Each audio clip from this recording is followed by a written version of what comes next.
Question number 125 125 Hanuman Beniwal. माननीय मंत्री जी 125 question number 125। माननीय अध्यक्ष महोदय, एक विवरण सभा पटल पर रख दिया गया है। अध्यक्ष महोदय, प्रधानमंत्री फसल बीमा योजना जुड़ा मामला इसलिए नंबर आ गया। देखिए साहब, किसानों की दुआ मुझे लगेगी और मंत्री जी भी पहली बार जवाब दे रहे हैं। पहले फसल बीमा 5 तरह से होता था अध्यक्ष महोदय, 5 स्टेज का। मैं दोनों सवाल सप्लीमेंट्री एक एक करके पूछ लेता है। दोनों आप बताएं, समय कम है। दोनों एक साथ पूछ लूं, जवाब दे देंगे। एक निवेदन था सर मेरा, दिल्ली सरकार और स्टेट दोनों 50% जो बीमित होता है उनको आप फसल बीमा का क्लेम देते हैं, लेकिन दुर्भाग्य से ये एक निश्चित जो तिथि होती है, आप जब खरीफ की फसल हो या रबी, दोनों ही सीजन में किसानों को फसल बीमा करवाने की निश्चित तिथि जो आप देते हैं, उसमें प्रीमियम की राशि तो आप ले लेते हैं किसान से एक निश्चित तिथि के अंदर, लेकिन जब वापस देना पड़ता है तब आप कहते हैं कि राज्य सरकार एजेंसियां राज्य सरकार ही देगी। एक तो मेरा मंत्री जी से निवेदन है कि राज्य सरकारों बैंकों को आप निर्देशित करें कि किसानों को समय पे जो आप बीमित करें उनको क्लेम मिले, और दूसरा एक पटवार मंडल की जगह खेत को इकाई माने। एक मेरा अध्यक्ष महोदय दूसरा सवाल मैं वो भी पूछ लेता हूँ, क्योंकि आप बार बार घड़ी की तरफ देख रहे हैं। मेरा सवाल है सर, पूछ लेता हूँ साथ ही माननीय मंत्री। माननीय अध्यक्ष महोदय, मोदी जी किसान हितैषी प्रधानमंत्री हैं और इसलिए पूर्व की जो फसल बीमा योजना थी, नेस के नाम पे चलती थी, वो किसान हितैषी नहीं थी।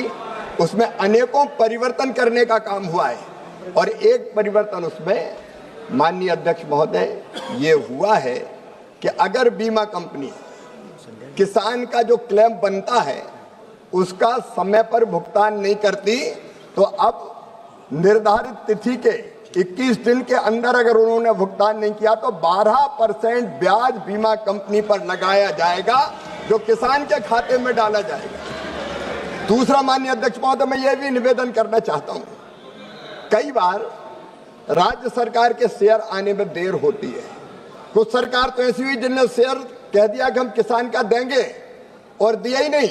जैसे आंध्र में जगन जी की सरकार थी तो मामला अटक गया था। अब हमने ये तय कर दिया कि राज्य सरकार अपना शेयर दे ना दे, केंद्र सरकार अपना शेयर डाल देगी, और राज्य सरकार भी शेयर देने में अगर देर करेगी तो 12% ब्याज उस पर भी लगेगा और किसान के खाते में वो डाला जाएगा।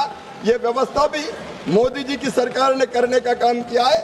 और माननीय अध्यक्ष महोदय, हमने ये भी तय कर दिया है कि जो राज्य सरकारें लोकप्रिय निर्णय ऐसे करते हैं कि हम देंगे किसान का पैसा, वो किसान का पैसा निर्धारित अवधि के अंदर उनको देना पड़ेगा। कई बार देते नहीं, जैसे आंध्र प्रदेश में जगन की सरकार ने 3 साल दिए ही नहीं, किसान फंस गया, लेकिन वो भी अब निश्चित समय सीमा में उनको देना होगा, तभी बीमा माना जाएगा। पूरा जवाब दे दो मंत्री जी, 1 मिनट बचा है। वो पूछ ले, एक सवाल और पूछ ले। पूरा ही बोल दो इस पे ही। क्या पूछिए आप उनको डायरेक्शन दे, आपने क्या पूछना है आप पूछ ले, मैं दे दूंगा। सेकंड सप्लीमेंट्री अध्यक्ष महोदय, मेरा किसानों का मामला सर, आप भी राजस्थान से आते हैं। अध्यक्ष महोदय, मैं मंत्री जी से ये जानना चाहता हूं कि बीमा कंपनी ने सर्वेयर काफी कम संख्या में लगा रखे हैं और बिना सर्वेयर के अगर कहीं फसल खराब हो जाती है, पटवारी वगैरह कर देते हैं, तो कह रहे सर्वेयर की अनुपस्थिति में हुआ तो ये आदेश फरमाए बिना, या तो सर्वेयर पूरे लगाए आप गांव जहां स्थित बहुत कम संख्या के अंदर सर्वेयर है, तो इसको आप क्लियर करें सर। माननीय अध्यक्ष महोदय, ये मोदी जी की सरकार है।